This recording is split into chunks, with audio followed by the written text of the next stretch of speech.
Hegel, 1770 to 1831.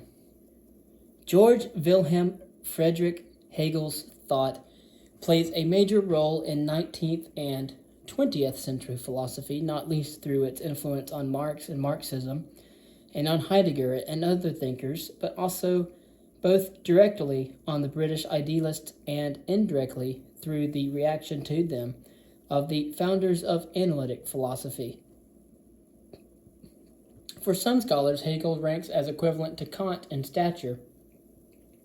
Certainly, one major similarity between them is the difficulty and range of their work, for they were both thinkers on a large, ambitious, and innovative scale. For some other scholars, he is seen as even more significant than Kant because of the impact of his thought and that it has had a major influence on major strands of philosophy, politics, and practical world affairs since his day. Yet for other scholars, he barely registers. Many of those who teach and write about philosophy in the Anglophone analytic tradition pay little attention to his work. Some have scarcely read a word he wrote and never feel the need to do so. Hegel was born at Stuttgart in 1770. His father was a civil servant in the government of the Duke of Baden-Württemberg. His mother was the daughter of a lawyer in the Duchy's High Court. She died when Hegel was aged 13. His brother, George Ludwig, was an army officer who died on active service during Napoleon's Russian campaign of 1812. Hegel was educated at a Protestant seminary attached to Tübingen University. While there, he became friends with Friedrich Schelling and Friedrich Hölderlin. All three were enthusiasts for Hellenic culture and the French Revolution, and by the same token, opponents of the stifling atmosphere of the seminary and what they saw as the reactionary nature of politics in the German-speaking states. Although Schelling had already embarked on his philosophical ambitions while a student, Hegel did not follow suit until later, after Schelling became a professor at Jena University and invited him to teach there as a Privatdozent. Until then, Hegel had been earning his living as a private tutor. While at Jena, Hegel embarked on what became the most celebrated of his works, The Phenomenology of Spirit, in 1807, the manuscript of which he finished as the sounds of Napoleon's victory at the Battle of Jena rolled over the city. He was still not securely employed, having to accept the editorship of a magazine for a short while before becoming headmaster of a school, a post he held for nearly 10 years. School teaching was a prompt to his idea for an encyclopedic work in 3 parts, respectively covering logic, the natural world, and Geist, mind, or spirit. While at the school, he wrote the first part of this ambitious undertaking, The Science of Logic. In 1816, Hegel at last received a salaried university position at Heidelberg, where he wrote the Encyclopedia of the Philosophical Sciences in Outline, 1817. The following year, he moved to the University of Berlin, his fame growing and his lectures attracting students from all over the German world and beyond. He published The Philosophy of Right in 1821 and in 1829 became rector of Berlin University. He died 2 years later in a cholera epidemic. A legend repeated in various forms is that his dying utterance was a lament that his philosophy had not been understood. One version, doubtless untrue, has him whispering to a disciple, "No one has understood me except you, and even you have not got it right," expiring before the anxious student could get a clarification. From the outset, Hegel saw philosophy as part of a movement of political and social reform. He believed that it is necessary as a response to divisions in society, in particular by serving as a means of restoring harmony between ideas and practice, as he and his friends, like Schelling, believed had been the case in classical Greece. In the earliest of his publications, A Defense of Schelling's Philosophy Against Fichte, Hegel wrote, quote, "Division is the source of the need for philosophy," end quote. He and his friends were dismayed by what they saw as the lack of integration in German culture, and they were at at one in believing that the only thing German culture could be proud of was Kant. Even so, they were critical of Kant's philosophy, and thought that Kant was like Moses in the sense that he had led his people out of exile, but his people still needed guidance into the promised land. Between them, the three friends produced a document, conceived probably by Hölderlin, though for a long time thought to be an early work by Hegel, because its manuscript version is in his handwriting, called The Oldest System Program of German Idealism. The project it outlines begins with the Kantian idea of the individual as a radically free moral being, where freedom is subjection to laws that individuals impose on themselves. But the document goes beyond Kant in saying that the fact that reason can devise and self-apply such law is a sign that it is not limited in the way Kant described. Instead, reason should be seen as capable of transcending the boundary of empirical experience and giving an answer to the question, what must the world be like for a moral being? That answer is cast in terms of a metaphysics of ideas. It seemed clear to the document's authors that science would benefit from being released from the constraint of what they described as merely plotting experimental procedure. But more importantly still, the concept of ideas showed how to give a wholly new theory of the state. This was to be done by demonstrating that, in fact, there is no idea of the state.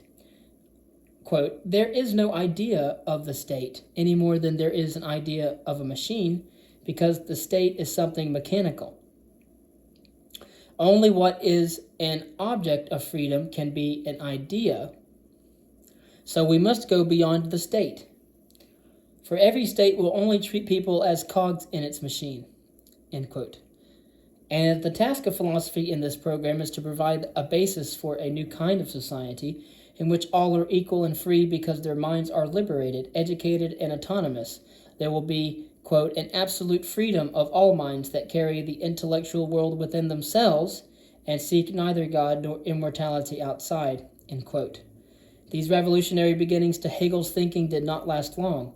By the time he wrote the Phenomenology of Spirit, he had come to think that the period of history in which he lived was the culmination of a process of cultural transformation, and that therefore philosophy's task was not, as he had at first conceived it, but something different, namely to make everyone aware of what he saw as the following fact, that the dialectical journey of Geist had reached fulfillment. These last 7 words encapsulate the nub of Hegel's philosophy. The explanation of them is as follows. As said before, the word Geist means mind or spirit, and for Hegel it meant a universal mind or agency in which all individual human minds participate. The notorious difficulties over how exactly to translate Geist usually and wisely prompt some translators and most philosophical commentators to use the word Geist itself.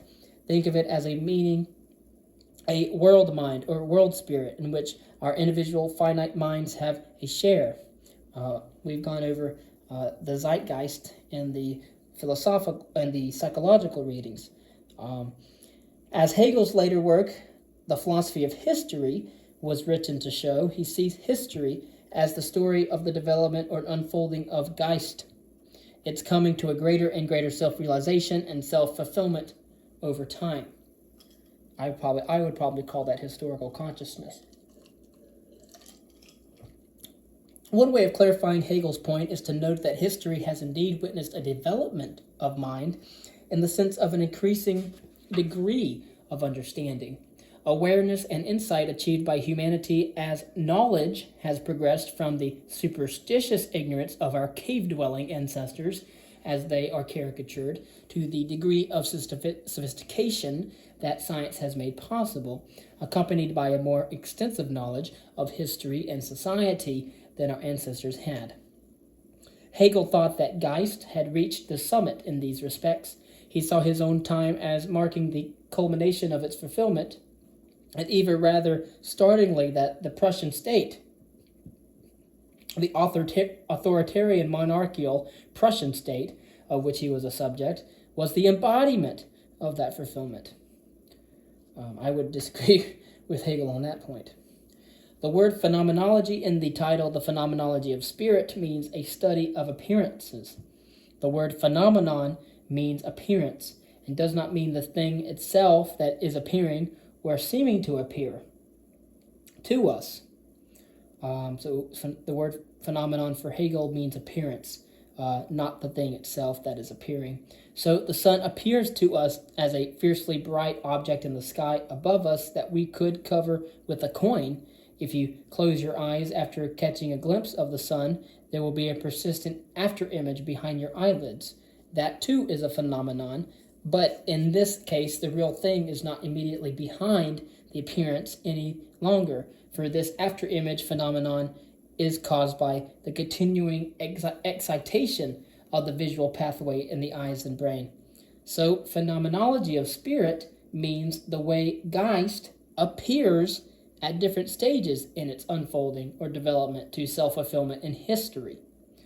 Most precisely still, Hegel's view is that this unfolding is an unfolding of self-awareness or self-understanding of Geist, and the greater the degree of this self-understanding, the more free Geist is, until it reaches the state of absolute freedom. It attains this state because it is simultaneously the state of absolute knowledge. The two are the same thing.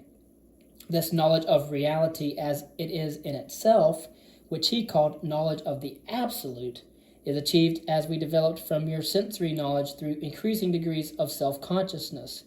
Hegel made a particular point of the fact that as self-consciousness requires consciousness of others, it is felt most strongly through a desire for what is not itself, for another consciousness, and for possession of things in its environment. Desire, in other words, for changing and appropriating the world or aspects of it. This was an idea that greatly interested Marx, for whom the point of philosophy was not merely to understand the world, but to change it. The need that a self-consciousness has for a relationship with other self-consciousnesses, and how they arise from the fact that this is how self-consciousness is achieved, through recognition and acknowledgement of another consciousness. One of the most celebrated parts of the phenomenology of spirit is Hegel's discussion of the relationship between master and slave, and the preceding claim that the first and the most natural expression of mutual recognition between two self-consciousnesses is not enmity, but conflict, even indeed combat to the death. But he says combatants soon recognize that destruction of the relationship is inevitable if one does not give way, so an accommodation is reached that ends the conflict, an accommodation that typically takes an asymmetrical form in which the victor has ascendancy over the vanquished, a master-slave relationship. But this relationship is unstable. The slave acknowledges the master's existence, but this is not satisfying to the master, for whom the slave is a mere thing. The minimal and exploitative recognition by the master of the slave makes the latter seek satisfaction in shaping parts of the material world into subjects or objects. The plants he grows, the table he makes out of wood. This would give him a sense of self and of self-worth, but alas, the objects he makes are not his, but are appropriated by the master. He is alienated from the fruits of his work. This key idea inspired Marx to develop his theory of the alienation of labor. The slave's or the worker's products are not only taken away from him, denying his self-affirmation as their maker, but become a major aspect of what oppresses him. And we cover Marx in a little bit in our 19th century history on a history lecture playlist. But we'll go into Marx more in detail in the philosophy readings. Hegel saw Stoicism in ancient philosophy as an attempted route out of alienation, by means of finding inner strength and consolation in the solitude of one's own mind, making it a matter of indifference whether one is a slave like Epictetus or an emperor like Marcus Aurelius. But this detachment from reality is ultimately barren, says Hegel, and leads eventually to the unhappy consciousness or alienated soul, in which a master and slave are discordantly united within a single consciousness. This consciousness yearns to be independent of material things, yet it is ineluctably part of the world, the physical condition of which, with all its pleasures and penalties, is inescapable. According to the torn consciousness Accordingly, the torn consciousness suffers. Hegel's target is Christianity, or any religion that does what Christianity does, namely, that turns human nature against itself. He sees the alienation of the soul as the inevitable result of postulating a God that exists apart from human beings and outside the world. The idea of this God is a projection of one side of human nature, the more spiritual side, alienating this aspect from the rest of itself, thereby creating the discordance in question. The goal of Geist's evolving self-awareness is absolute knowledge. Knowledge of reality as it is in itself. Possession of this knowledge is complete freedom. The term Hegel used to describe his philosophical outlook is absolute idealism, denoting his conviction that ultimate reality as it is in itself is mental. Because for Hegel, if you remember for Hegel that when he thinks about phenomenon, he doesn't think about the real world. He thinks about phenomenon as appearances, and so that is why that he thinks that ultimate reality as it is in itself is a mental thing. In less developed states of consciousness, mind does not realize that it constitutes reality. It thinks reality is independent of itself and that our perception and reason are instruments for discovering the nature of that independent reality. The failure of these instruments to grasp the nature of reality, the failure of reason and instruments for discovering the nature of independent realities as it is in and of itself, is what led Kant to say that they can operate only in relation to the world as it appears to us, given that the way it appears to us is in large part the result of how the mind configures it. But when mind arrives at the point where it realizes that all reality is its own construction, it ceases to yearn after further knowledge, for there is nothing beyond the self-knowing mind itself. Absolute knowledge, accordingly, is mind knowing itself as mind. So for Hegel, absolute knowledge is mind knowing itself as mind. Note the implication of this. Mind, or Geist, has achieved the final goal of its journey to self-awareness because Hegel, has understood the nature of reality. World history, and we have world history readings as well, if you want to check that out. World history as the development of Geist has reached its consummation. Hegel's account of reality is a record of that fact. One might in short say that in Hegel the universe has found its point.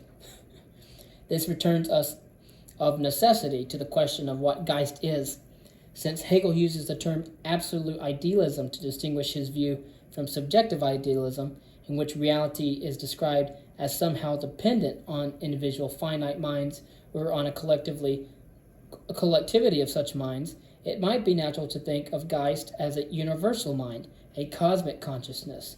It might even be natural to think of it as a God, but if so, it cannot be God as it usually has been conceived, because it would be a God which, or who, until Hegel came along, was not fully aware of itself and the nature of reality. Moreover, it mattered to Hegel that the individual mind should be understood socially, and the suggestion in his theory, therefore, seems to be that the universal mind is either constituted by or is shared by all individual minds together. And I guess you could see this as more of maybe a collective consciousness, or maybe like a historical consciousness.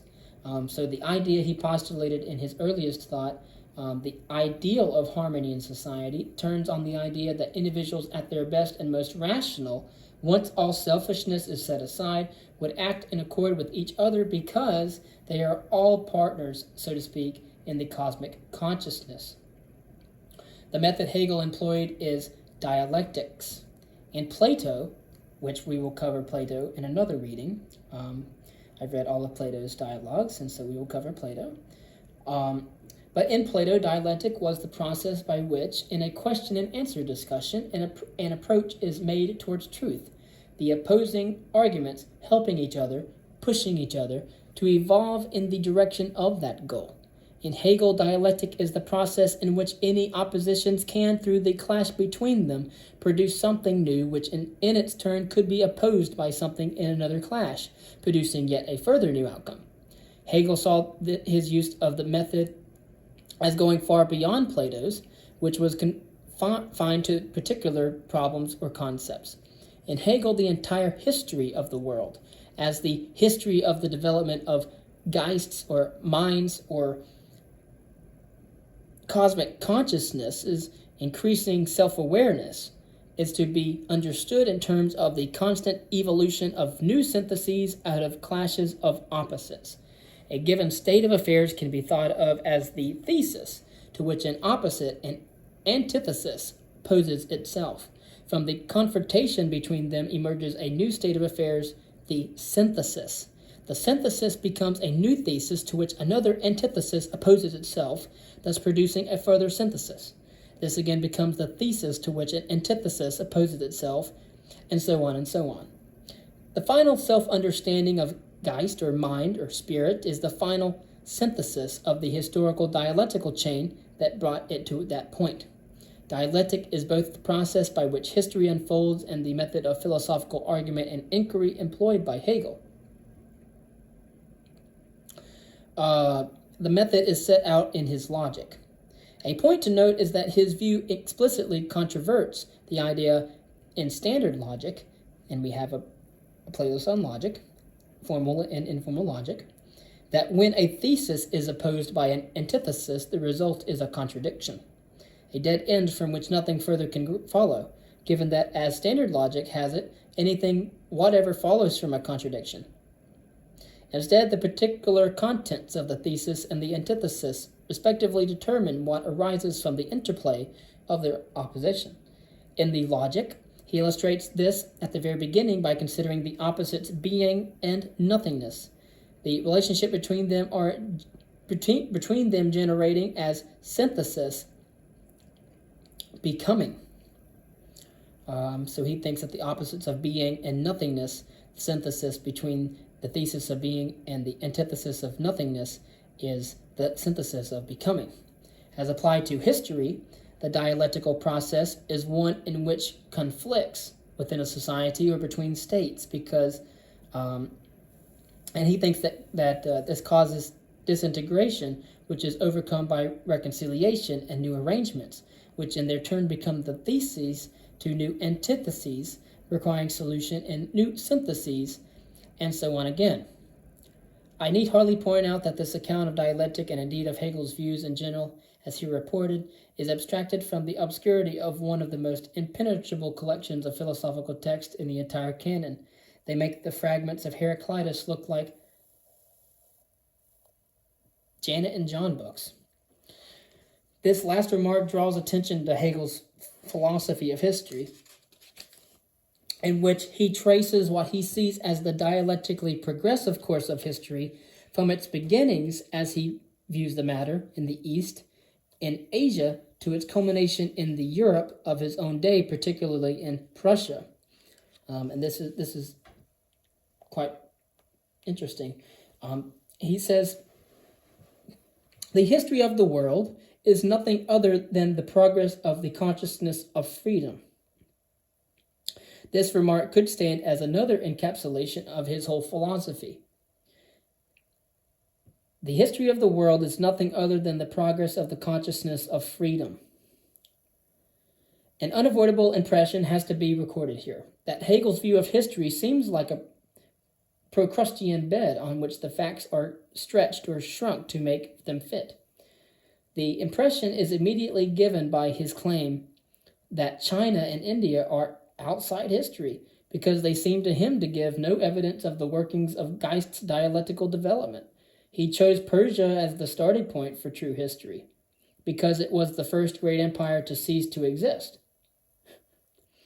Persia's desire for empire was the thesis. The Greek city-state's desire for independence was the antithesis. The moment of contestation was the Greek victory over the Persian navy at the Battle of Salamis in 480 BCE, and the synthesis was the formative rise of the classical Greek civilization that followed, and especially of its philosophy. But Greek society itself depended on slavery, so the principle of freedom was very imperfect in its arrangements, Hegel thought, even though it represented an advance over Persian despotism. Moreover, the Greeks relied on oracles in their decision-making, another mark that Geist was still at a relatively rudimentary stage. But the acceptance by Socrates of the Delphic injunction to know thyself marked a turning point. He introduced the principle of independent thought against the custom-dominated culture of the Greeks, and this Hegel saw as one of history's crucial moments. Crucial moment was Socrates. Hegel's psychological generalizations play a significant role in his view. People of the East completely lack freedom. They have no will of their own and no individual conscience, but are in abject submission to a ruler. The Greeks had a higher, but still relatively undeveloped degree of self-awareness, which Socrates subverted by his opposition of yet a higher standard of the same, which is why they condemned him to death because he had so disturbed their outlook. Hegel traces this evolution, not always smooth and linear, onwards through Rome and the different forms of pre-Reformation Christianity until the beginnings of Geist's approach to perfect self-awareness becomes discernible in the German world at the Reformation. Hegel did not see the Reformation as solely of religious significance, and this needs to be stated. The Reformation idea that each individual must be responsible for his or her own choices opens minds to more general questions about morality, politics, and nature, and this led to the Enlightenment's project of applying reason to all aspects of life and society, with the concomitant development of ideas about rights to freedom of the person, thereby challenging old barriers to individual advancement and promoting greater equality and opportunity in society, and therefore freedom. But this is not to imply that anarchy would be yet a higher stage of development. It is not subjective freedom, which is the point, at least until the world is organized in completely rational ways, because law and morality are still required. In a completely rational order, individuals will always choose to behave in conformity with their highest conceptions of law and morality in harmony with all others. The Prussia of Hegel's day, or the Persia of Hegel's day, was not quite at that point, but he appeared to think was close. The political philosophy implied in these remarks is set out in Hegel's philosophy of right. It is worth noting that he wrote the philosophy of history at a moment when Prussia, after undergoing a series of liberal reforms, had begun to return to a more authoritarian regime under its King Frederick Wilhelm III. Hegel's concept of individual freedom was not, as the foregoing indicates, a libertarian one. Rather, it is one that is free if one does one's duty, because doing so liberates one from the tyranny of mere impulses and desires. And so that's a little bit better than Kant. But being a member of society whose values I am infused by, values that the society has adopted in its own best interests, means that acting against the duty I owe to that society is in fact to act against myself. That is what Hegel meant by saying that to choose freely is to choose rationally. For Hegel, the best socio-political arrangement is a constitutional monarchy, somewhat, if not exactly, like the Persia of his day, or the Prussia of his day. He was not a liberal. He did not think the populace should have a vote. He upheld the principle of monarchy. His view of freedom of expression was a limited one. It seems easy to agree with Karl Popper's strictures on Hegel's political philosophy when one considers his claim that, quote, the state is the manifestation of the divine idea on earth, and that we must therefore worship it. He wasn't thinking of this in terms of a deity. But in any case, if you want to see a lecture on Karl Popper, I have that on my science lecture series. Defenders of Hegel point out that these remarks are reported by his students in their lecture notes, and that by the state, he meant society as a whole. Moreover, his championing of freedom, even if this meant an idealized conformity with the rational sense of duty, and his correlative championing of the rule of law temper the appearance of what would look unpleasingly like support for authoritarianism. Still, he was clearly neither a liberal nor a Democrat. Hegel's legacy is more important than the details of his thought. Very soon after his death, his disciples fell out among themselves, forming two camps: the old or right Hegelians, who emphasized the politically conservative aspects of his views, and the young or left Hegelians, who saw the radical implications of his views as a call to bring about freedom, a reconciliation of the individual and society, and a world governed by reason. They took it that Hegel had shown this to be an inevitability because it is the destination of an historically necessary process. But they also thought that he had failed to follow through on the implications of his ideas, and they were determined to do so themselves. Whereas the right Hegelians ceased to be influential within just a few decades of Hegel's death, matters were quite otherwise with the left Hegelians. Their first target was religion, which they saw as a major obstacle to human progress. They took their start from Hegel's concept of the unhappy consciousnesses and described religion as a form of alienation. Humanity creates the idea of God. This is, and Freud will talk about this later, after Darwin. So humanity creates the idea of God, projects all that is best about human beings onto this fiction, while depreciating human nature in contrast, and treats the being it has invented as the world's creator and bows down before it. The young Hegelians who argued this line most tellingly were David Friedrich Strauss, he lived in the 19th century, and Ludwig Feuerbach, who also lived in the 19th century. Strauss's Life of Jesus treated the Gospels as any other historical source would be treated, thereby launching a new critical and secular approach to the study of religion, a secular study to the approach of religion and its documents and tenets. Feuerbach, on the other hand, in The Essence of Christianity, examined religious psychology and anthropology, focusing on the projection of positive human traits onto an invented being with all that follows from doing so. Both Strauss and Feuerbach were translated into English by George Eliot, the English essayist and novelist, which gave their views a wide reach even before Hegel's own philosophy was much known outside Germany. But even as Hegel's ideas were beginning to be known, so the young Hegelians were standing them on their head. Feuerbach argued for a materialist inversion of Hegel's idealism. Reality is not created by thought. Instead, thought arises from matter in the form of human beings. Mind is of the essence of humanity, not something separate from and higher than humanity, as Hegel believed. And obviously, consciousness is an epiphenomenon. And so a view which Feuerbach argued is itself a form of alienation. He therefore further argued that philosophy and theology need to be replaced by a science of humankind, focusing on real people in real life. This revised materialist version of aspects of Hegel's thought was an inspiration for Karl Marx. The sociological turn one might see in Feuerbach's view had important parallels elsewhere in 19th century thought, of course in Marx, but also in Auguste Comte's positivism. And you can see our lecture on Auguste Comte in our psychology readings. And the movement temporarily inspired G.H. Lewes, George Eliot's consort and author of A Biographical History of Philosophy, was a Comtean who, in rather Hegelian fashion, thought that the history of philosophy had come to an end with Comte and would thereafter be replaced by sociology.